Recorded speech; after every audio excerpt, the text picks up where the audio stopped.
நிலா லேப்டாப்பை தேடி பார்க்குறாங்க, காணோம். அப்போ தான் அவங்களுக்கு இங்கே ஆட்டோவிலேயே விட்ட விஷயம் ஞாபகத்துக்கு வருது. ஐயோ, ஆட்டோவிலேயே இப்போ லேப்டாப்பை விட்டுட்டோமே, இப்போ என்ன பண்ணுறது? ராகு வந்து ப்ரெசன்டேஷன் எங்கன்னு சொல்லி கேட்க போகிறாரு. ஃபைனல் ப்ரெசன்டேஷனை இப்போ வரைக்கும் என்னால் காட்ட முடியலையே நினச்சி கம்பளையிலேயே ரொம்ப உட்காந்துருக்காங்க இங்கே நிலா. அப்போ ராகு வராங்க. என்ன நிலா, சரி எல்லாம் ரெடியாக இருக்கா இல்லையா? நம்ம போய் இப்போ ப்ரெசன்டேஷன் பார்த்தே ஆகணும். இந்த ப்ராஜெக்டை நம்ம கம்ப்ளீட் பண்ணியாச்சுன்னு நாம தெரியப்படுத்தணும். ₹1,00,00,000 மேலே இருக்க ப்ராஜெக்ட் நிலா, இது எல்லாம் தெரியும்ல, ரெடியாக இருக்கீங்கள்ல அப்படின்னு சொல்லி கேட்கும்போது, பயப்படாதீங்க அப்படின்னு ராகவ் எங்கள் நிலாவுக்கு தைரியம் சொல்ல, அது வந்து ராகவ் அப்படின்னு இங்கே தயக்கத்தோட எங்கள் நிலா நிற்க, என்னாச்சு, என்ன, ஏன் இப்படி தயங்கி நிற்கிறீங்க, ஏதாவது பிரச்சனையா அப்படின்னு சொல்லிட்டு இங்கே கேட்குறாங்க. அதுக்கு நிலாவும், இல்லை ராகவ், ப்ரெசன்டேஷன் பண்ணி வச்சிருந்த லேப்டாப்பை இப்போ என் கையில் இல்லை, அதை நான் ஆட்டோவிலே மிஸ் பண்ணிட்டேன்னு சொல்ல, இதை கேட்டால் ராகவுக்கு ரொம்ப பெரிய அதிர்ச்சி. என்ன நிலா சொல்கிறீங்க, இவ்வளோ அசால்ட்டாக அதை காணும்னு சொல்லிட்டு இருக்கீங்க அப்படின்னு ராகு ரொம்ப கோவமாக நிலா கிட்ட பேசுகிறாங்க. இந்த பிஸ்னஸை நான் எவ்வளோ இது வரைக்கும் எந்த விதமான பிரச்சனையும் இல்லாமல் ரன் பண்ணிகிட்ருக்கேன் தெரியுமா? இவ்வளோ பெரிய ஒரு ப்ராஜெக்டை உங்களுக்கு கையில் கொடுத்துருக்கேன், இவ்வளோ நாள் அதை சரியாக பண்ணிவிட்டு கடைசி நிமிஷத்தில் இப்படி மிஸ் பண்ணிட்டீங்களே அப்படின்னு இங்கே நிலாவை திட்டுறாங்க ராகவும். நிலாவுடைய ஃப்ரெண்டும், கொஞ்சம் பொறுமையாக இருங்க ராகவ், நம்ம ஆட்டோ என்ன எதுன்னு கண்டுபிடிச்சா கூட சீக்கிரமாகவே அந்த லேப்டாப்பை எடுத்துகிட்டு வந்துடலாம் அப்படின்னு சொல்ல, இதை கேட்டதும் இங்கே ராகு ரொம்ப கோவமாக உள்ளே போகிறாங்க. பின்னாடியே நிலாவுடைய ஃப்ரெண்டு 2 பேருமே அந்த ரூம்குள்ளே போக, அப்போ நிற்கிற ராகு வந்து கண்ணா பின்னான்னு திட்டுறாங்க. ஏன்னா அவங்க இந்த பிஸ்னஸ் ரொம்ப முக்கியம், இந்த ப்ரெசன்டேஷன் ரொம்ப முக்கியம், இது மூலமாக வர நிறைய ஆர்டர்ஸ் வந்துட்டு அந்த ராகுவுக்கு ரொம்ப முக்கியம். அந்த கோவத்தில் இருக்க ராகு இப்படி ரொம்ப அசால்ட்டாக பதில் சொல்கிறேன். நிலாவை பார்த்து ரொம்ப டென்ஷன் ஆகுறாங்க. உங்ககிட்டேருந்து நான் இதை எதிர்பார்க்கவே இல்லை, ஏன் தப்பு தான், இவ்வளோ பெரிய ஒரு பிஸ்னஸ்க்கான ஒரு அட்வர்டைஸ்மெண்ட்டை, இந்த பிஸ்னஸ்க்கான ஒரு ப்ராஜெக்டை உங்கள் கையில் கொடுத்துருக்கக்கூடாது, நானே இதை பார்த்துருந்துருக்கணும். கோடிக்கணக்கு ரூபாயில் வரக்கூடிய இந்த ப்ராஜெக்டுடைய ப்ரெசன்டேஷனை இன்றைக்கி நான் காட்டி ஆகணும். எல்லாம் தெரிஞ்சும் இப்படி மிஸ் பண்ணிட்டு வந்து நிற்கிறீங்க இல்லையா, இதை நான் உங்ககிட்ட கொடுத்துருக்கவே கூடாது, அனுபவம் இல்லாதவங்க கிட்ட கொடுத்தா இப்படி தான் பெரிய பிரச்சனையில் வந்து முடியும்னு அன்னைக்கே நான் யோசிச்சுருந்துருக்கணும், எல்லாம் ஏன் தப்பு தான், அதை நான் செஞ்சுருக்க கூடாது அப்படின்னு ராகவ் சொல்லிட்டு இங்கே ஃபீல் பண்ணிகிட்டே நிற்கிறாங்க. நிலா அழுதுகிட்டே நிற்கிறாங்க. கூட அவங்க ஃப்ரெண்டும், வாங்க நிலா அப்படின்னு வெளியே கூட்டிகிட்டு போங்க, நான் என்ன பண்ணுவேன்ற மாதிரி ரொம்ப கவலையோடு நின்றுட்டுருக்காங்க. இங்கே நிலாவும் நிலா போய் ஜெல்ல உட்காராங்க.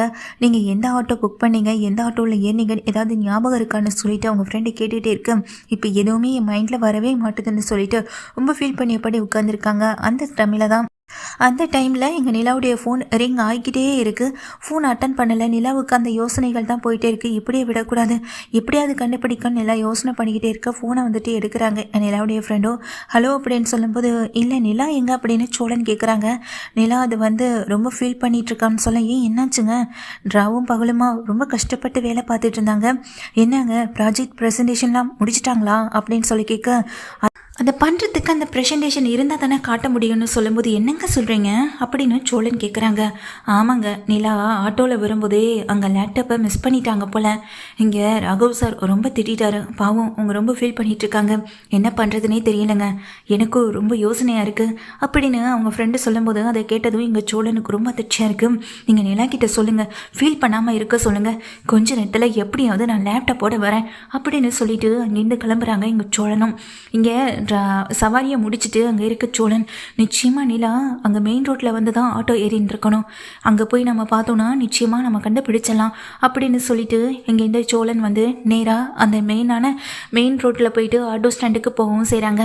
இங்கே ஃபோனை வச்சதும் யார் அப்படின்னு கேட்க, நீங்கள் கவலைப்படாதீங்க நிலா, நிச்சயமாக அங்கே உங்கள் வீட்டில் இருக்க உங்கள் கசின் லேப்டாப்போட வந்துடுவார், எனக்கு அந்த சந்தேகம் இல்லவே இல்லை அப்படின்னு சொல்லும்போது, என்ன சொல்கிறேன்னு கேட்கும்போது, உங்கள் கூட இருந்தாரே, நம்ம கூட ஹாஸ்டலில் இருந்தப்போ அடிக்கடி வந்து சாரி கேட்டுகிட்டு இருந்தாரே, அவர் பேர் கூட சோழன், அவர் தான் இப்போ ஃபோன் பண்ணார், அவர்கிட்ட விஷயத்த சொன்னேன், நான் கண்டிப்பாக லேப்டாப்போட தான் வருவேன்னு சொல்லியிருக்காருன்னு சொல்லும்போது, இப்போ ஏன் அவங்கக்கிட்ட விஷயத்த சொன்னீங்கன்னு இங்கே நிலா வந்துட்டு கேட்குறாங்க.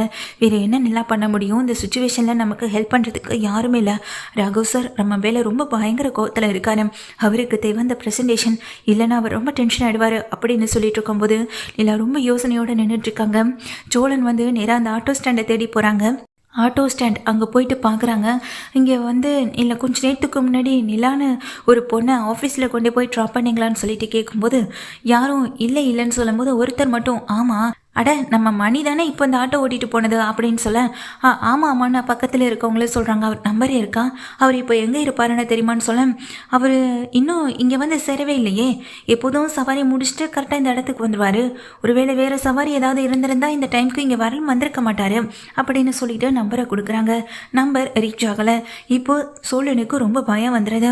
ஒருவேளை அந்த லேப்டாப் எடுத்து அவர் ஏதாவது சேல்ஸ் பண்ணலான்ற ஒரு ஐடியாவில் இருந்திருப்பாரா, என்ன ஆயிருக்குன்னு ரொம்ப பயத்தோட இங்கே சோழன் கிளம்புறாங்க. என்ன பண்ணுறதுன்னு யோசனை பண்ணிகிட்டே இங்கே போகிறாங்க. சோழனும் திரும்ப திரும்ப அந்த நம்பருக்கு ட்ரை பண்ணுறாங்க. ஆனால் அந்த நம்பர் ரீச் ஆகவே இல்லை. ஒரு இடத்துல வண்டியை கொண்டு நிறுத்திட்டு சோழன் ரொம்ப கோபத்தோடு கிளம்பி வெளியே வந்து இப்போ அவனை எங்கே கண்டுபிடிப்போம், எப்படி கண்டுபிடிப்போன்னு நினச்சிட்டு ரொம்ப யோசனையோடு நிற்க, சரி இங்கே எப்படியுமே பழைய பொருட்கள் வாங்குகிற கடைகளில் விசாரித்து பார்ப்போன்னு அந்த பக்கமாக அலைகிறாங்க. அங்கே போனாலும் அந்த லேப்டாப் எதுவுமே இங்கே கிடைக்கல, அப்படி யாரும் இங்கே வரலன்னு சொல்லிடுறாங்க. அப்படி ஒரு வேளை வந்தாங்கன்னா எனக்கு ஃபோன் பண்ணுங்கன்னு எங்கள் சோழன் தன்னுடைய நம்பரையுமே கொடுத்துட்டு வந்துடுறாங்க. அப்போ அந்த ஆள் எங்கே தான் போயிருப்பார், லேப்டாப்போட ஆளை காணும், அதை எடுத்துகிட்டு ஓடுற அளவுக்கு அதில் எதுவுமே இல்லை. ஒருவேளை ஏதாவது பணத்துக்கு ஆசைப்பட்டவராக இருந்திருந்தால் நிறைய கடைகளில் விற்றுருக்கணும், அதையுமே அவர் செய்யலையே அப்படின்னு நினச்சிட்டு எங்கள் சோழன் யோசனையோடையே நின்றுட்டுருக்கவும் செய்கிறாங்க. இப்போது திரும்ப ஒரு தடவை வந்துட்டு நம்ம ட்ரை பண்ணி பார்ப்போம்னு சொல்லிட்டு கால் வந்துட்டு ரீச் பண்ணுறாங்க. கால் ரிங் ஆகிட்டே இருக்குது. வீட்டில் இருக்க அவங்க ஒரு அம்மா தான் எடுக்கிறாங்க. ஆமாம், இங்கே ஆட்டோ டிரைவர் மணி, அவர் இப்போ தாங்க வீட்டுக்கு வந்துட்டு கொஞ்சம் நேரத்துக்கு முன்னாடி வெளியே போனார், ஏதோ சவாரி இருக்குன்னு சொல்லிட்டு தாங்க போனார், ஃபோனை வீட்டிலே வச்சுட்டு போயிட்டாரு அப்படின்னு சொல்ல, அப்படியா, உங்கள் வீடு எங்கே இருக்குன்னு சொல்ல முடியுமான்னு அட்ரஸ் வாங்கிக்கிட்டு நேராக சோழன் அந்த வீட்டுக்கு போகிறாங்க. அங்கே அந்த அம்மா இருக்கும்போது இங்கே மணின்றவங்க, ஆமாம் நான் தான் அப்படின்னு அவங்க ஒய்ஃபும் சொல்கிறாங்க. அதை கேட்டு சோழன், இல்லை கொஞ்சம் நேரத்துக்கு முன்னாடி ஏதாவது பொருளோட வீட்டுக்கு வந்தாரா அப்படின்னு சொல்ல, பயம் அவங்க முகம் முழுக்கவே இருக்கவும் செய்து, இல்லை அது வந்து அப்படின்னு சொல்ல, சொல்லுங்கம்மா, அது ரொம்ப ரொம்ப இம்பார்ட்டண்ட்டான ஒன்று, நான் உங்களுக்கு எதுவும் சொல்ல மாட்டேன், போலீஸு கேஸுன்னு எதுவுமே நான் பண்ணவும் மாட்டேன், தயவு செஞ்சு அந்த லேப்டாப் மட்டும் இந்த எடுத்து கொடுத்துருங்கன்னு சொல்ல, நான் அப்போவே சொன்னேன் தம்பி, அந்த மனுஷன் தான் கேட்கணும், இப்படி ஏழ்மையை காரணம் காட்டி அதை கொண்டு வந்து வீட்டில் வைக்க செஞ்சுட்டாரு, இன்றைக்கே விற்றா நம்ம மாட்டிப்போம், வெளியில் வேறு எங்கேயாவது விற்கலான்னு சொல்லி கொண்டு வந்து வச்சுட்டாரு, ஆனால் எனக்கு இதில் கொஞ்சம் கூட விருப்பமே இல்லை தம்பி அப்படின்னு சொல்கிறாங்க. இங்கே அவங்க மனைவியும் இதை கொண்டு வந்து கையில் கொடுக்கவும் செய்ய, இப்போ அந்த ஆட்டோ டிரைவர் மணி என்ன பண்ணுறாரு, அப்போ தான் அந்த வீட்டுக்கு வரவும் செய்கிறாரு. இதை பார்த்ததுமே தன் மனைவி மேலே ரொம்ப கோவத்தோட பார்க்க, ஏங்க இது உங்கள் பொருளாங்க, உங்கள் பொருளை நாங்கள் எடுத்துகிட்டு வந்தோம்னா நீங்கள் எங்கள் மேலே கோவப்படலாம், எங்கள் பொருளையும் எடுத்துகிட்டு வந்து நீங்கள் வீட்டில் வச்சுக்கிட்டது மட்டும் இல்லாமல் இப்போ எங்கள் மேலே கோவப்படுறீங்களே அப்படின்னு இங்கே சோழன் கேட்கவும் செய்கிறாங்க. அதுக்கு ஆட்டோ டிரைவர் மணி எதுவுமே பேசாமல் நிற்க, பூனா புதின்னு விட்டுட்டு போகிறேன் உங்கள் மனைவியோட முகத்துக்காகன்னு சொல்லிட்டு அங்கேருந்து கிளம்பி போக நேராக அங்கேருந்து வேகமாக அந்த இடத்துக்கு போகிறாங்க. ரீச் ஆன உடனேயே நிலா வந்துட்டு யோசனையோடு நின்றுட்டுருக்காங்க. நிலாவை எல்லாரும் முன்னாடி நிற்க வச்சு ராகவ் வந்து தன்னுடைய பயங்கரமான கோபத்தை காட்டிகிட்டு இருக்கவும் செஞ்சிட்ருக்காரு. அங்கேருந்து சோழன் லேப்டாப்போட வரதை பார்த்த நிலா தன்னை அறியாமல் கண் கலங்கி அழுதபடி நேராக ஓடி போய் அங்கே சோழனை கட்டி பிடிச்சு அழுகவும் செய்ய, சோழன் என்ன பண்ணுறதுன்னு தெரியாமல் அப்படியே நிற்கதை பார்த்த ராகவும் அதிர்ந்து போய் நிற்கிறாங்க. என்ன நிலா அப்படின்னு அதிர்ந்து போய் அதிர்ச்சியில் நிற்க, அப்போது இதெல்லாம் பார்த்து அவங்க ஃப்ரெண்டுமே அதிர்ந்து போய் நிற்கிறாங்க. எல்லாருடைய ஃப்ரெண்டுமே, இந்தாங்கங்க முதல்ல லேப்டாப்பை பிடிங்க, ஃபஸ்ட்டு உங்கள் ப்ரெசன்டேஷனை போயிட்டு சரியாக பண்ணுங்க அப்படின்னு சொல்ல, வாங்க ராகோ, நீங்கள் கேட்ட லேப்டாப் இதோ வந்துடுச்சு, சோழன் இதோ கொண்டு வந்துட்டாரு அப்படின்னு சொல்லும்போது ராகவ் எதுவுமே பேச முடியல. நேராக மீட்டிங் ஹாலுக்கு போகிறாங்க. அங்கே அந்த ப்ரெசன்டேஷனை எல்லாம் பண்ணவும் செய்கிறாங்க. ரொம்ப பர்ஃபெக்டாக அழகாக எல்லாத்தையுமே பண்ணி முடிச்சிடறாங்க. இங்கே எல்லாவும் வெளியே வந்த பிறகு அங்கே நின்றுட்டு இருக்க வெயிட் பண்ணிட்டு இருக்க சோழனை பார்க்க திரும்பவும் நிலா ஓடி வந்து ப்ரெசன்டேஷன் முடிச்ச கையோட நிற்கிற சோழனை வந்து கட்டி பிடிக்க, சோழன் ஒன்றுமே பண்ண முடியாமல் யோசனை பண்ணி நினைக்க, அதான் எல்லாம் சரியாயிடுச்சுல, நீங்கள் எதை பற்றியும் கவலைப்படாதீங்க அப்படின்னு சொல்ல, இல்லைங்க இதனால் எவ்வளோ பெரிய லாஸாக இருக்கும் தெரியுமா, அந்த மொத்த பழியும் இப்போ நான் தானே ஏற்றிட்டு இருந்திருக்க முடியும், ஒரு பொறுப்பை என்னை நம்பி ஒப்படைச்சிருக்கும் போது அதை நான் சரியாக பண்ணாதது ஏன் தப்பு தானேன்னு சொல்ல, என்ன இருந்தாலும் என்ன நடக்குது என்ன நடக்கலைன்னு கேட்டு தெரிஞ்சுக்கணும், அதை விட்டுட்டு கண்டபடி உங்களை திட்டினா அப்படின்னு சொல்ல, ரொம்ப நன்றி சோழன் அப்படின்னு கட்டி பிடிச்சு அழுகிறாங்க. ஆனால் அப்போ தான் அவங்க ஃப்ரெண்டுக்கும் சந்தேகம் வருது. அன்னைக்கு அதாவது கசின்னு சொல்லி இன்ட்ரடியூஸ் பண்ணாங்க, பார்க்குறதுக்கு இவங்க அண்ணன் தம்பி மாதிரி தெரியலை, அண்ணன் அந்த மாதிரி உறவு முறை மாதிரியும் தெரியலை, கசின்னா ஒருவேளை மாமா பையனாக இருக்குமோ அப்படின்ற மாதிரி தான் என்ன யோசனை பண்ணிகிட்ருக்காங்க. இங்கே ராகவா இருக்கட்டும் நிலாவுடைய ஃப்ரெண்டாக இருக்கட்டும் ரெண்டு பேருமே பக்கத்தில் வந்து, எங்கள் சோழன் இனிமேல் நிலாவை திட்டாதீங்க, நிலா ரொம்ப நல்ல பொண்ணு, இதுக்காக ராவும் பகலும் எவ்வளோ கஷ்டப்பட்டு உழைச்சாங்கன்னு எனக்கு தான் தெரியும், அவங்க உழைப்பு வீண் போகக்கூடாதுன்றதுக்காக தான் நான் இவ்வளோ சிரமப்பட்டிருக்கேன், தயவு செஞ்சு இந்த இடத்துல நிலாவை வச்சு நிற்க வச்சு கேள்வி கேட்க வேணாம். யதார்த்தமாக நடக்கிற விஷயங்கள் எவ்வளவோ இருக்குது, அதில் ஒன்று தான் இது அப்படின்னு அங்கே சோழன் வந்துட்டு ராகுவை பார்த்து சொல்ல, ராகு அப்படி என்ன பேசுகிறேன்னு தெரியாமல் நின்றுட்டே இருக்காங்க. சோழன் ஒரு நிமிஷம் அப்படின்னு சொல்லும்போது சோழன் நிற்கிறாங்க. ராகு அவங்க ஃப்ரெண்டு எல்லாமே பார்க்க, இவர் தான் என்னுடைய ஹஸ்பண்ட் அப்படின்ற மாதிரி எல்லாம் சொல்கிறாங்க. எல்லாம் முன்னாடியே முதல் முறையாக தைரியமாக வெளிப்படையாக பேசுகிற நிலாவை பார்த்து இங்கே சோழனே அதிர்ச்சியோடு எங்கள் வாயை பழந்த மாதிரி நிற்க, எனக்கும் இவருக்கும் கல்யாணம் ஆயிடுச்சு, என்னுடைய ஹஸ்பண்ட் தான் இவர் அப்படின்னு இங்கே ராகுவுடைய மனசில் இருக்கதை, அதாவது அடிக்கடி அவங்க ஃப்ரெண்டு சொல்லிகிட்டே இருக்க ஒரு விஷயம் நடந்துடக்கூடாதுன்றதுக்காக இந்த விஷயத்தை வந்துட்டு வெளிப்படையாக எங்கள் நிலா சொல்லவும் செய்கிறாங்க.